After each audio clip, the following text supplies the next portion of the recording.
For those of you that don't know me, my name is Robert Poteat. I've been studying the monetary situation for about 33 years. The first two before to hit me between the eyes was in 1971 when Nixon declared a wage and price freeze. Couldn't understand where he got the authority to do that. Closed the gold window. I had no idea what that was. But in 1981, a piece of paper fell into my hand that described the monetary situation. Couldn't believe it. So I had to set out and prove for myself what it was. The more I got into history, the more I began to learn what a lot of us have already learned. We've been lied to all our lives about everything. So, in studying the monetary situation, I learned what the relationship was to war, and that sort of backed me into the peace movement.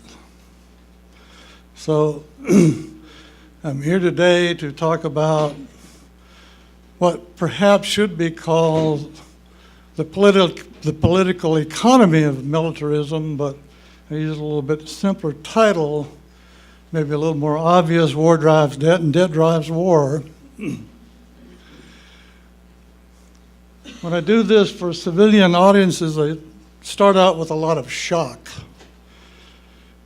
But I'm going to skip over most of that because I think all of us here as the Veterans for Peace understand the depth of the tragedy and trauma that this causes around the world. But I would like to point out one website at the bottom of this slide. It's the best collection of military interventions that I know of, and you can find it by searching Alrighty Comrades. I started out once to make a web page like this, and I got sick doing it and never finished it. But this guy has done it, so I don't have to bother with it anymore. So we'll skip through all this stuff of the tragedy of war, Hiroshima and Nagasaki, Agent Orange, depleted uranium, because I think you're all familiar with it. You should know about it. All the refugees and the problems that that causes throughout the world. So here we are in a time when there's never been so much opportunity for human development. We reach to the planets, plumb the oceans, examine the smallest subatomic particles, manipulate DNA, and then use our technology to create the worst weapons of mass destruction that's ever been conceived by man, and we use them.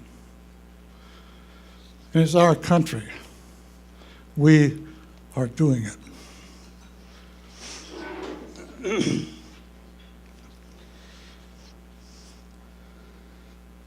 United States has engaged in a war-driven economy since 1939. The employment waste is used to compensate for the inherent flaws of the capitalist system based on using debt as money. War is a business. There's no incentive to win wars. If one ends, there must be another to take its place.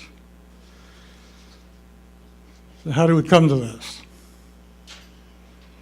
How do we get to be a war economy? Before we go into that, I'd like to discuss a little bit what is money.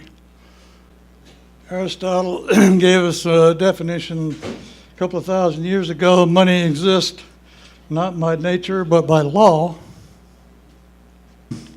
The best definition was given by Alexander Del Mar, the greatest monetary historian who ever lived.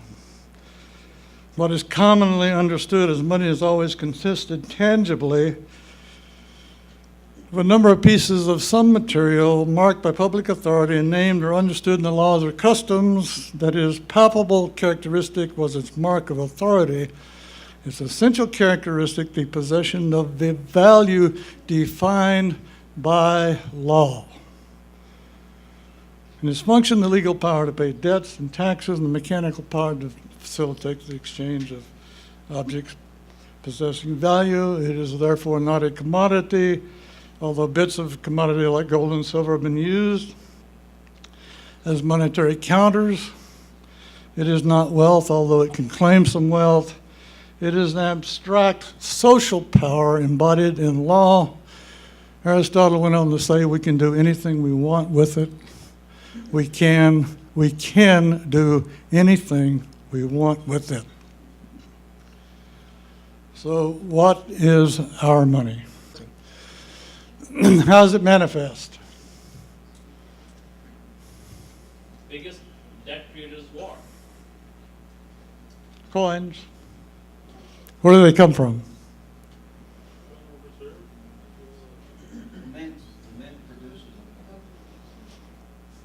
They're produced by the United States Mint, and they're issued into circulation by the United States government. This is our only, what I would call, real money. It's issued debt and interest free. Article 1, Section 8 of the Constitution, Clause 5, Congress shall have the power to coin money and regulate the value. So this is the only good money, but it's insignificant, so forget it.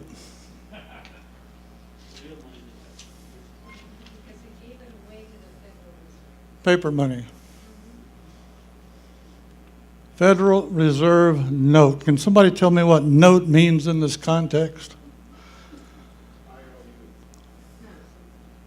IOU. It's a piece of debt. This is a bank note issued by Federal Reserve banks and is based on owning United States Treasury securities. Therefore, we're in debt for this. It's a gigantic fraud. But we'll get to that. Again, this probably doesn't represent more than 1 or 2% of the legal economy. Forget it. So how do we transact? It's just numbers in a bank account, transferred by computers.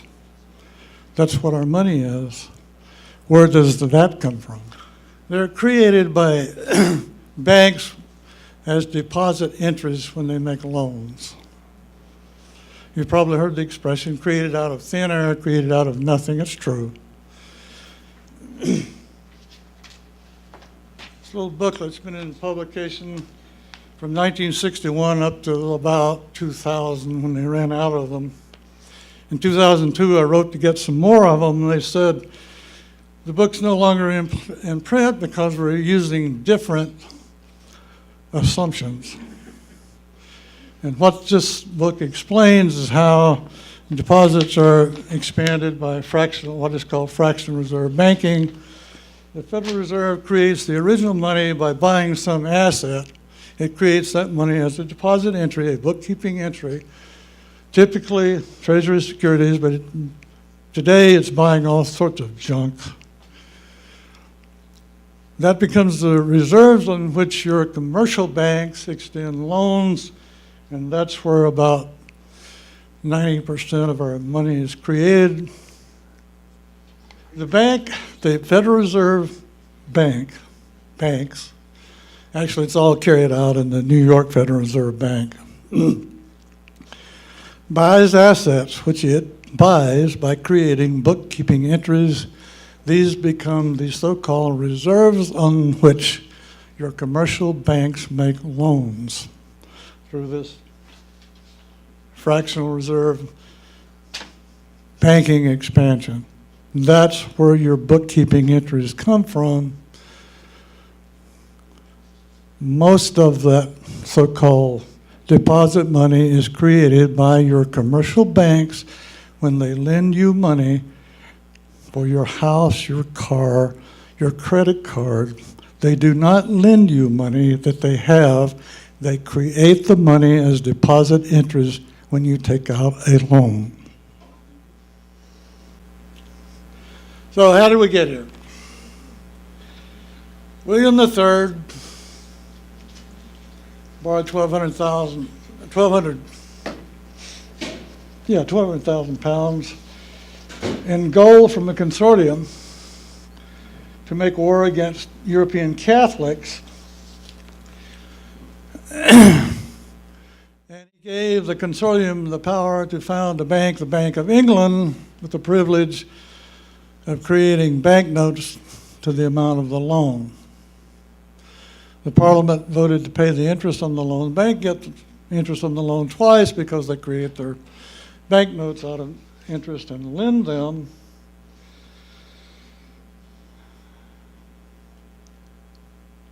And this is of significance because this was the beginning of the debt cycle that we're in now. And eventually these banknotes were made legal tender. That is, the government guaranteed the banknotes, backed them up with the credit of the sovereign nation. The expression is full faith and credit. It means that they promised to make the banknotes good if the bank failed. And that fraud is in common practice all over the world today, including Federal Reserve notes in the United States. It is a moral and intellectual fraud for a nation to back private debt with the full faith and credit of the nation.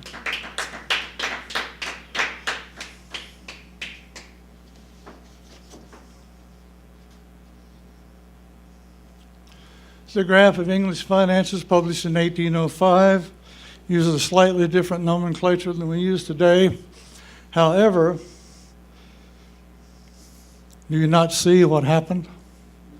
It started the exponential growth of debt with the accession of William III and the founding of the Bank of England. Borrowing money to make war is easier than collecting all the taxes at once, right? You can slip the yoke of interest on the people much more easily than you can get all that money for war at once. So we're going to develop the long-term effects of that. And although the American revolutionaries issued their own paper currency, they also borrowed, and after the Constitution was written, the government assumed a debt of $75 million from the government under the Articles of Confederation that had fought the war. People in the new government with banking interests, particularly Alexander Hamilton, for example, went to work to found a bank like the Bank of England to issue private credit to finance the nation. It was founded in 1791, called the First Bank of the United States. And of course, credit is debt. And the yoke of debt was cleverly slipped onto the nation by private financiers, and it began with war debt. And this pernicious practice of monetizing government debt for private profit has resulted in a public debt of over $17 trillion. The scale of debt is so large that if I scale this map for 1 inch to equal $1 million, it would reach in outer space. I love this guy, James Jackson, the first congressman from the state of Georgia. When the debate for the first bank was going on, he told them exactly what would happen. As you can see, it did. So if we use a nonlinear vertical scale, we can see better the exponential growth of debt throughout United States history. This indicates debt bubbles created by major wars. We can see better detail by slicing the debt and time scaled into minor segments. This is the bubble for the War of 18 and 12.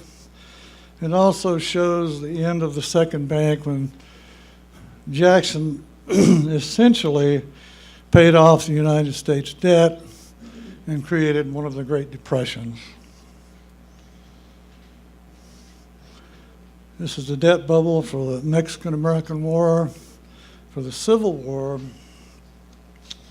This is the relatively largest increase in the United States debt. Went from about 65 million in 1860 to 2.8 billion in 1866, and the official debt record includes United States notes called greenbacks. Now, some people like to say that the Civil War was fought with Lincoln greenbacks. Greenback was a name given to paper money issued by the United States Congress for the obvious reason the backside was printed with green ink, and the U.S. notes called greenbacks issued debt and interest-free against the sovereign credit of the nation, and the total issue of sovereign money, including fractional notes and postage stamps that were used as money, never exceeded 500 million. So you can see that more than 2 billion were borrowed. Actually, Lincoln did not favor the issue of greenbacks, and he signed an act creating the national banks, which was another way of reverting to that pernicious practice of monetizing government debt for private profit. It required the national banks to hold treasury securities in the amount of their banknote issue. It also taxed state banknotes, effectively giving the national banks a monopoly on banknote issue. After the Civil War, national debt rippled downward until 1892 and started back up again. The Spanish-American War used so few resources and was over so quickly it didn't really create a debt bubble. And it continued to ripple up until World War I. And this created approximately a 9 times increase in the national debt. Now, one of my favorite little books of all time is Alexander Delmar's Little History of Monetary Crimes. It's one of my favorite books.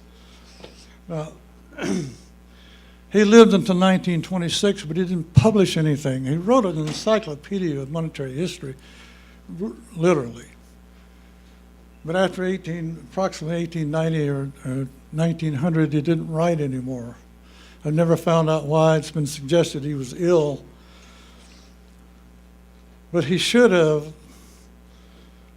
or had he written, this would have been perhaps the greatest monetary crime in all of human history.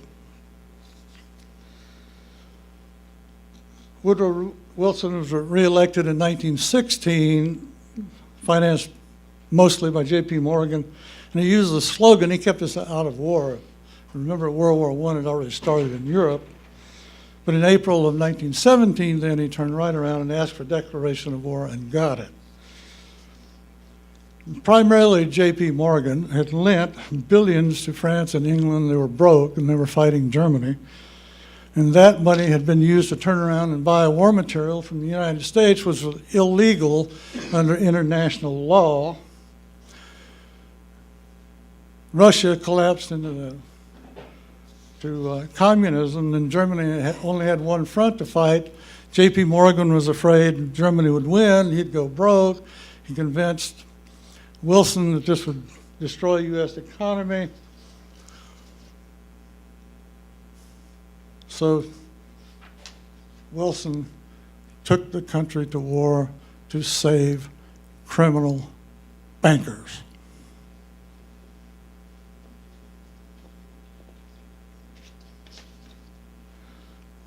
World War II approximately sextupled the national debt. Now, if we summarize all the war debts up until that time, it approximately equals the total national debt in 1946.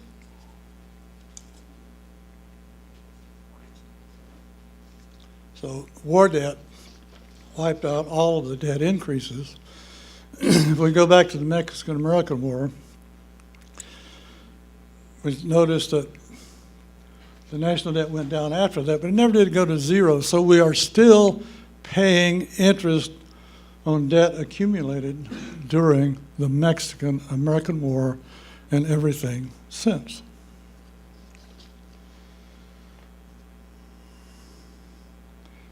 ipso facto, war drives debt.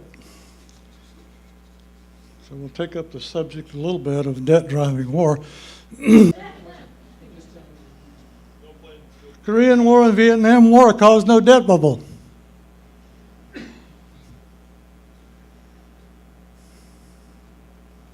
Nor did the later conflicts. To understand this, we have to go back to the Great Depression. We go back to the Great Depression. John Maynard Keynes' solution to this was government deficit spending. He was an influential economist with banking ties, and Franklin Roosevelt was an investment banker. Deficit spending became known as Keynesianism. It's not hard to see whose interests are served when the government borrows privately issued debt. I don't have to explain that, I hope. When asked what the long-run effect would be, Keynes answered, in the long run, we are all dead. He knew exactly what he was doing.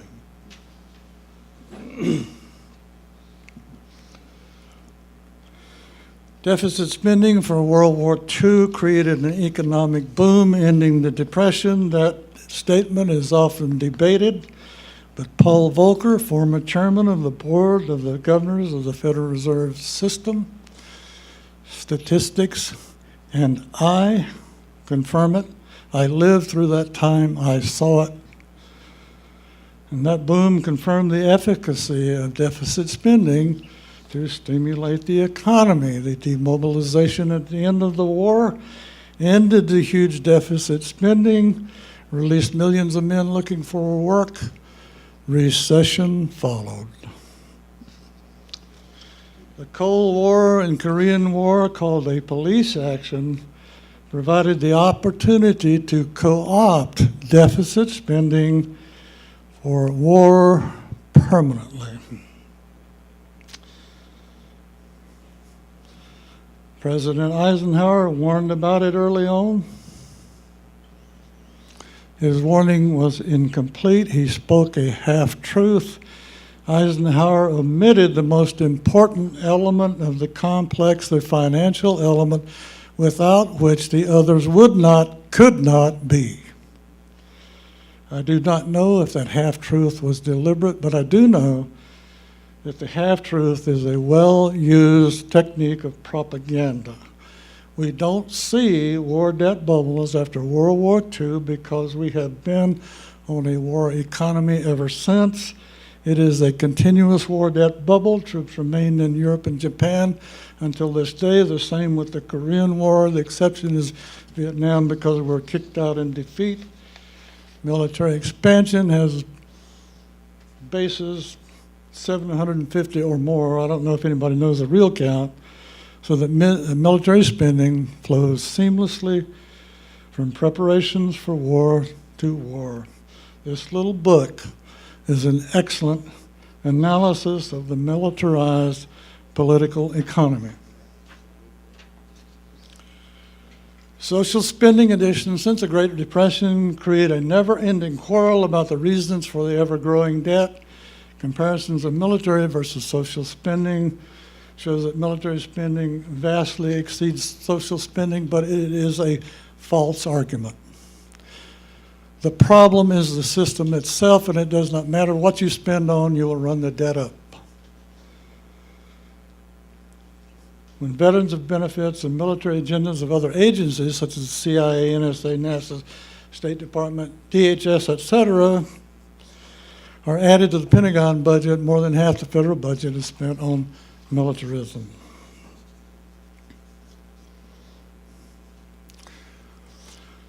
Some of the visible characteristics of militarism as political economy are that it requires enemies and it will create them when needed. After the fall of the Soviet Union, there were terrorists everywhere. A war on terrorism was declared. A war on a strategy or idea can never be won. It is a war that is easy to continue ad infinitum with propaganda and false flags. Military professionals need war on their resumes to advance their careers. Did you notice the chest of General Petraeus? If he had all those medals on, he couldn't stand up.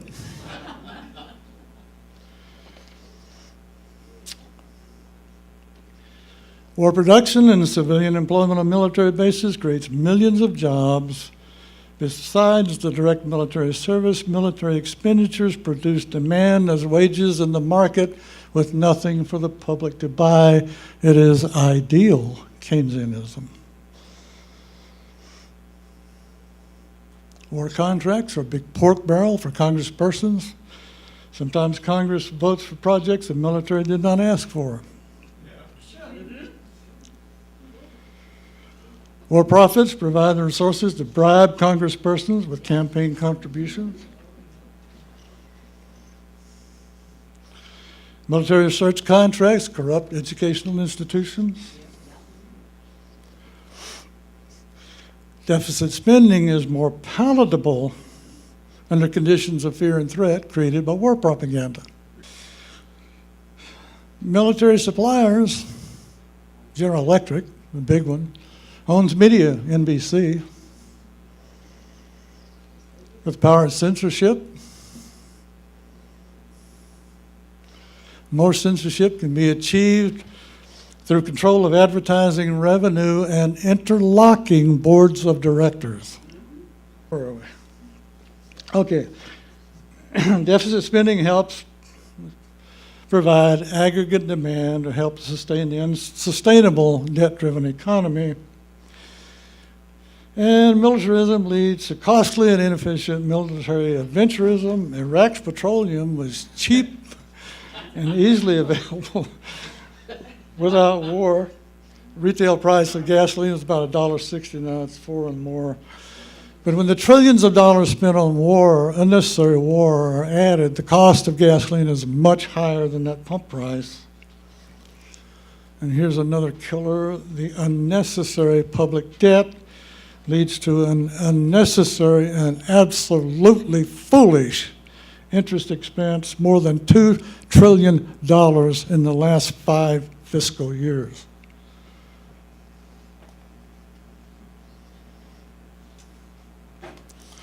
War is the largest driver of unnecessary public debt, but the debt system creates larger debt in the private sector.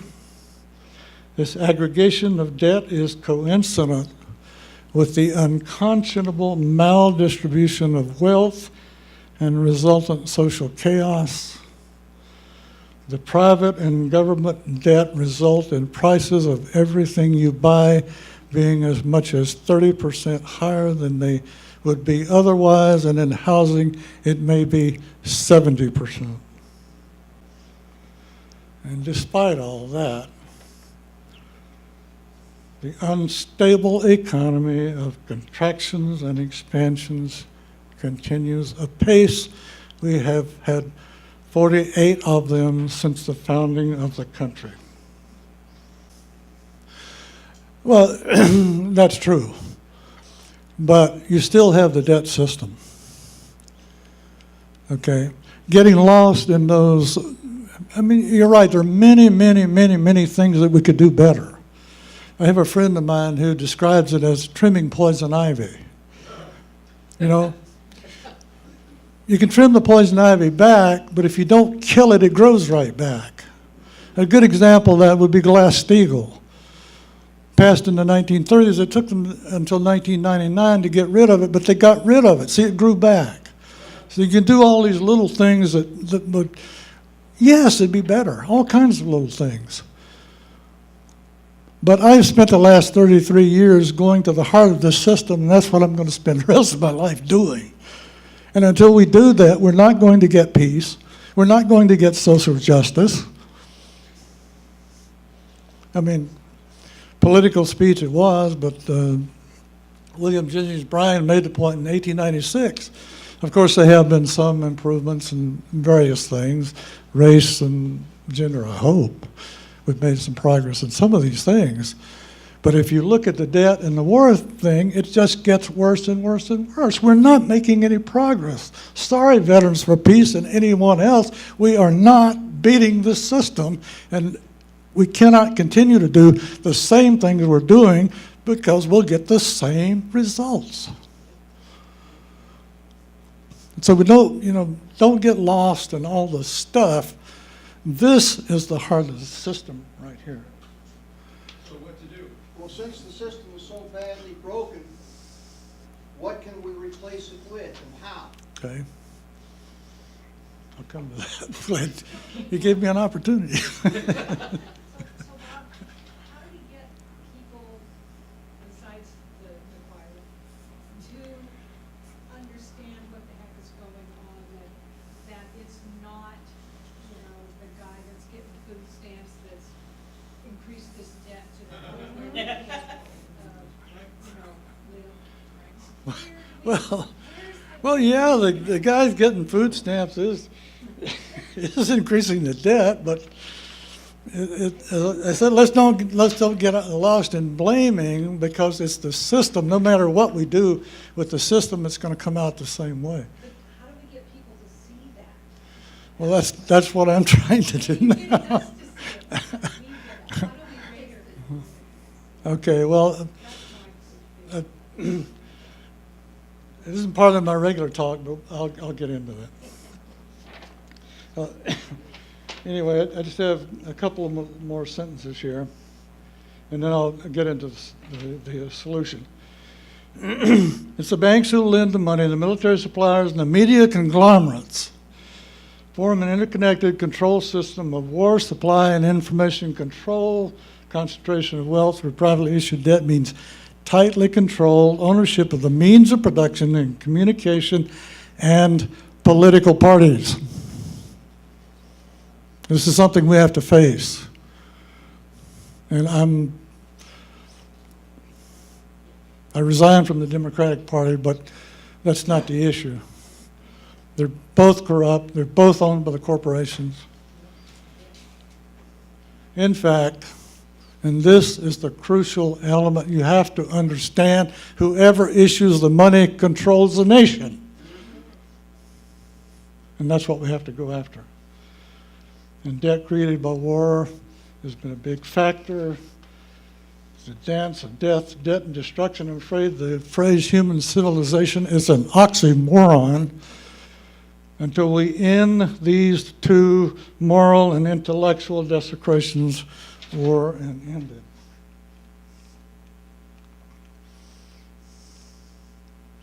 And this is what we can do about it.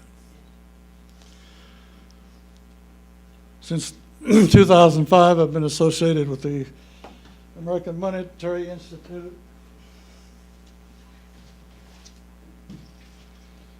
If you want to inform yourself on history, monetary systems, and et cetera, this is the best single book, but it in itself is not enough, but the bibliography The is Lost Science of Money by who? Steven Zarlenga, director of the American Monetary Institute. I'm a senior advisor. Been a speaker there for 9 years. It's international in scope.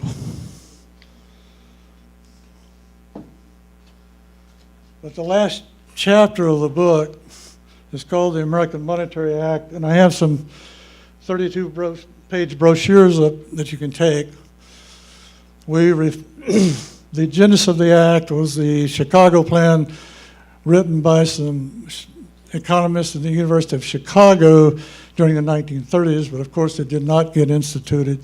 Keynesianism was put in because Roosevelt was an investment banker, among other reasons. But we refined it, improved it, gave it to Dennis Kucinich, and he introduced it into the 111th Congress as H.R. 6550 and H.R. 2990 in the 112th Congress. He's been gerrymandered out. We no longer have a sponsor. So what this act would do, it would fold the good parts of the Federal Reserve System into the Treasury. The Treasury would issue our money, debt and interest free. The power of banks to lend credit, to create credit, would be ended, period.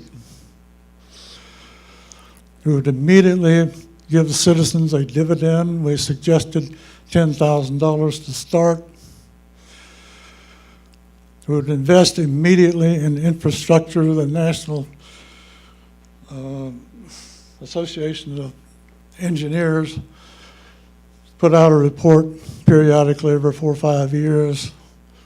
We need about $2.6 trillion now in repairs to our infrastructure, our roads, our dams, and everything. They rate as a D, the supposedly greatest country in the world with a D for infrastructure.